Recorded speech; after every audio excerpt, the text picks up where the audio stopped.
이번 총선에 처음 등장한 비례위성 정당의 선거 유세 방법을 두고 혼란이 이어지고 있습니다.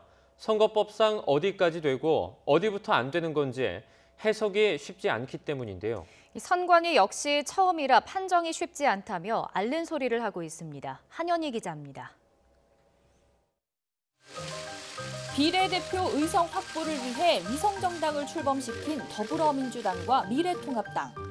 두 당 모두 비례 위성정당과 합동회의를 열거나 정책 협약식을 진행하며 총선 전략을 가다듬고 있습니다. 이번 선거는 싸우는 사람이 아니라 일하는 사람을 뽑아야 합니다. 미래통합당과 미래한국당은 함께 미래를 향해 달려갈 준비를.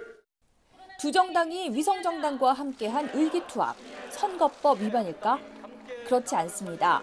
선거법에 따라 양당 모두 위성정당과 함께 공동 선거대책위원회를 꾸릴 수는 없습니다.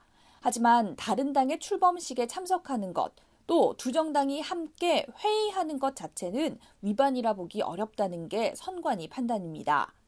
비례정당 인사가 모정당의 행사장이나 유세 차량에 올라타는 것도 상대 당을 직접적으로 지지하는 발언이 없다면 문제가 없습니다. 따라서 지역구는 A정당, 비례대표는 B정당을 찍어달라고 적은 현수막이나 공보물은 선거법에 저촉됩니다. 하지만 같은 말을 더불어민주당 이해찬 대표가 직접 한다면? 법이 허용하는 최선을 다해서 더불어시민당을 지원하겠습니다. 선거법 위반이 아닙니다. 선거법 88조에서는 다른 후보자를 위한 선거운동을 할 수 없는 인물을 구체적으로 명시했는데 당대표는 여기에 들어가지 않기 때문입니다. 이에 따라 서울 종로에 출마한 후보자 미래통합당 황교안 대표는 비례정당 지지를 언급할 수 없고 출마하지 않은 김종인 총괄선대위원장은 가능합니다.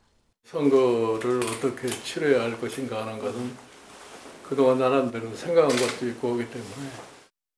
하지만 위성정당은 태생 자체가 모정당과 한 몸임을 부각하지 않고는 한 표를 호소하기 힘듭니다. 그래서 각종 시적 표현이 유세에 등장하는 웃지 못할 광경이 펼쳐지는 겁니다. 민주당은 승리를 끄는 말이고 시민당은 승리를 싣는 수레입니다. 미래한국당이라는 미래열차 두 번째 칸을 선택해 주시고 이런 문제는 민주당과 국민참여당, 민주노동당 등이 야권연대를 결성했던 지난 2010년 지방선거에서도 불거졌습니다.